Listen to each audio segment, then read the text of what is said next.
In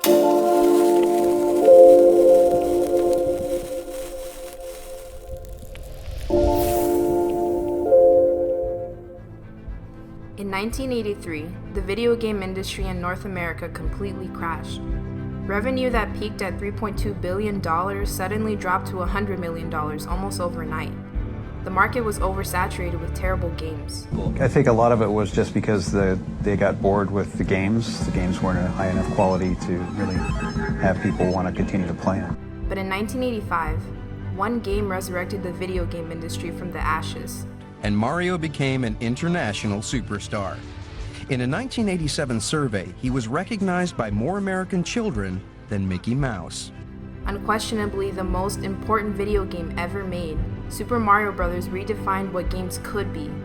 Its cultural impact on the world cannot be understated. Super Mario Bros. Up next on Games That Shook the World.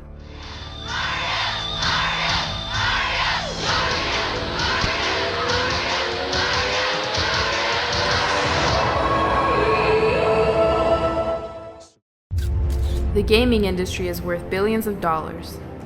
Thousands of games are developed every year. Some hit, some miss, some shake the world.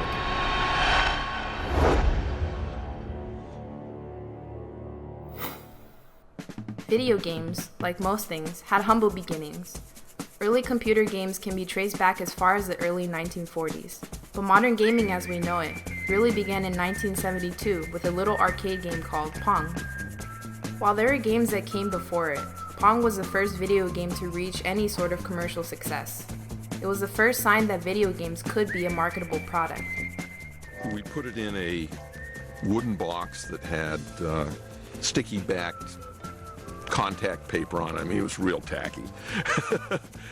Slapped a coin box from an old kiddie ride on the side of it and put it on top of a barrel. The next day, they called in and said the machine's broken, and we said, oh no. The machine was open, and we found the problem was that it was so full of quarters it wouldn't take anymore. I thought, that's a problem we can solve. The creators of Pong, Nolan Bushnell and Ted Dabney, partnered to create a gaming company, Atari Incorporated. Pong and their arcade games became hits. To further the ability to market their games, they created Chuck E. Cheese Pizza, a chain of family entertainment centers where kids could go eat pizza and play their favorite arcade games. I wanted to have entertainment, and what I was thinking of is the pizza parlors that had the big Wurlitzer organ were very successful, and I wanted to have a nice place where kids could go to play games. And then we decided, oh heck, let's go with the animals. And so we bought a costume from a trade show, gave it to our engineers and said, make him talk. And that's really how Chuck E. Cheese was born. At the same time, a toy and card company named Nintendo Playing Card Company saw promise in video games. They decided to try and make arcade cabinets. They had moderate success in the late 70s with games like EVR Racer and Radar Scope, but their fortunes changed in 1981 with the release of Donkey Kong. What was fun about it was the pure simplicity of the game. There wasn't a whole lot that you had to do, but when you got down to it, it was fairly sophisticated in terms of the timing. It was an instant classic and became an iconic game for the video game industry.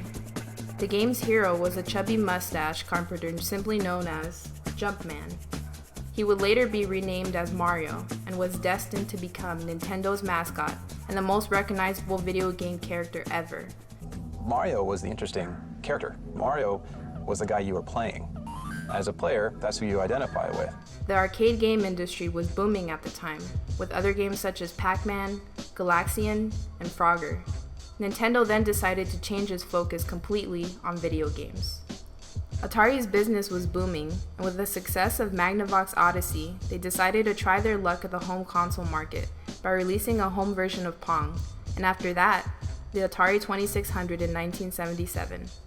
Sales started off slow, but in 1980, Atari became a household name, and by 1983, had profits over $2 billion. But the industry was soon going to suffer a near fatal blow that almost collapsed the entire video game industry. A lot of business people saw only our success and unfortunately flooded the market with product that nobody wanted to buy. A lot of product out there wasn't selling. Retailers didn't want to, get into video games anymore. There was virtually no console market in the U.S. It was all after the crash of Atari. So gamers took a step back and, opened their doors and went outside and saw the sun and did some other things for a while. Nobody bought consoles, nobody bought video games. Revenue peaked at $3.2 billion in 1983, but by 1985, that revenue fell to under $100 million, a 97% drop. A lot of what killed Atari was an incredible number of companies getting into the business producing incredibly bad games. There was too much product for store shelves. They had to start being marked down. We said, oh, they're all going to go out of business, but we didn't recognize what that meant. And what that meant was when they all went out of business, all that product would flood the retail shelves. Most of those games wound up being sold at $2 and $3 a piece at discounters. And here we are coming out with $30 or $40 products. No matter how good a game was, it was very difficult to sell a game for $30, $40 when you could go in for $30, $40 and get 15 games, even if they were all terrible. The industry was bombarded with Atari clones. Everyone wanted to capitalize on the newfound popularity of video games and made terribly underdeveloped products. Atari and the other companies of that era had no publishing control over games that could be released on their console. Any novice engineer could make and release games for the Atari. Unknowing consumers would buy these games and be extremely disappointed with their purchases. Even games developed by Atari were low quality, such as Pac-Man Port and E.T. Both games were massive disappointments and heavily dented the credibility of video games. In 1983, the bubble burst, and the US video game market crashed. Meanwhile, in Japan, Nintendo was making big strides with the release of their family computer, or Famicom. In the US, the system would be known as the Nintendo Entertainment System, the NES.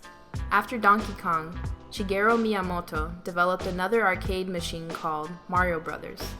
The game revolved around Mario, the protagonist from Donkey Kong, and his younger brother Luigi. The mechanics of the game were simple, running and jumping. The players had to clear the maps of all foes by hitting the platforms under their enemies. The game is primitive by today's standards, but it was a precursor for what was about to come. One thing that we always like to try to do is try to create games that people who have never played games before can pick up and try out and immediately enjoy and have fun with. The NES was popular in Japan, but with the US video game market crash, it was difficult to find an audience in the United States. In order to sell their product, Nintendo added the entertainment system to their console, to de-emphasize the fact that it was a console. They also created a deluxe package that would ship with a toy robot named Rob. The engineers at Nintendo Company Limited came up with Rob the Robot, which was made part of the Nintendo Entertainment System. So when we went to the retailers, we were saying, no, this isn't a home video game like Atari. This has Rob the Robot. It was a simple gimmick, but an effective one that drew in toy-loving kids and parents to buy Nintendos. Miyamoto was hard at work on his next game, Super Mario Bros. It was designed as a side-scrolling platformer. The objective was to make it to the end of the level, getting by all the obstacles, including difficult jumps and surprisingly bold enemies. Mario can do amazing physical things, like high jumps. But he's not superhuman. He drowns in water and gets hurt if he falls from high places. Mario was able to power up and become bigger with mushrooms, and with flowers, was also able to shoot fireballs. The power-ups were a big part of the gameplay, but were originally an accident. Levels were initially designed for a smaller Mario, but late in the development, the creators decided to make him bigger. The dynamic of having both sizes led to the idea of the power-up. In the early test version, Mario was very big. Next I created Small Mario. The game became more interesting with both. Then I wondered what kind of magic food could transform Small Mario into Big Mario. So I created that unwholesome-looking red mushroom. The game was receiving high praise from testers, but one key element was missing. Nintendo tasked Koji Kondo to compose 6 tracks for Super Mario Bros. Kondo was relatively new to the industry, but had already showed promise in games like Punch-Out and Kung Fu. His compositions were memorable, to say the least.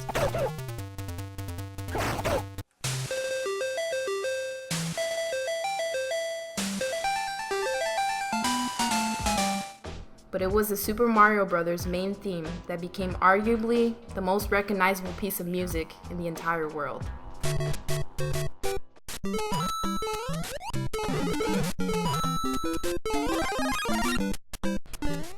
On September 13th, 1985, Super Mario Bros. Was released onto the world. It wasn't an instant success. Although the game was popular in Japan, the US was still recovering from the crash. Nintendo's brilliant marketing campaign started moving Nintendos into homes in the Christmas of '85. And by the summer of '86, word started to spread about this wonderful little game called Super Mario Bros. Mario became a household name, and his influence spread throughout the entire culture. There were songs about Mario, cereals, cartoons, toys, and endless other products that showed its influence. And all of a sudden, video games were back on top, and it's all thanks to Mario Brothers. And here was a game that featured a character. It was different. It was an adventure game, something people hadn't seen before. And, you know, it went on to be, you know, probably the top-selling video game of all time was that original Mario Brothers game. Mario was, of course, the first game to become a really huge hit all around the world and generate lots and lots of fans. Super Mario Bros. Popularized the side-scrolling platformer, a genre that was largely ignored up to that point. Games were mostly high-score-based shooters. Side-scrollers were too slow and unexciting compared to the arcade puzzle and shooter games. Mario's precise controls, coupled with fast-paced action, satisfy both casual and hardcore gamers alike. Not only did kids enjoy Mario, but adults were captivated as well. After Super Mario Bros., platformers dominated the video game industry for over a decade, creating classics like Sonic the Hedgehog, Metroid, and Donkey Kong Country. I realized that, you know, this wasn't just, you know, how good the game was, there was something more at work there. And sometimes I wonder if it wasn't just, you know, intervention from up above. He was making these wondrous universes that it was like falling through the looking glass. The popularity of Super Mario Bros. Almost single-handedly saved the video game industry, not only in the United States, but around the world. The game went on to sell over 40 million copies. That's more than any Call of Duty game, more than any Grand Theft Auto game, more than any other game ever created. The Mario series of games have created over 40 titles, selling more than 250 million copies worldwide. It is the highest-selling gaming franchise of all time. Every single game, console, arcade, and video game company owes a debt to Super Mario Bros. It took a floundering business, one that burned itself to the ground and lifted it from the ashes, to become a multi-billion-dollar way of life.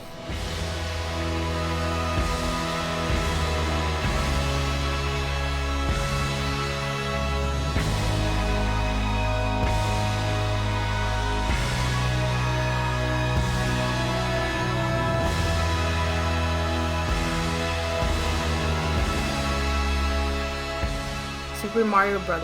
Shook the world.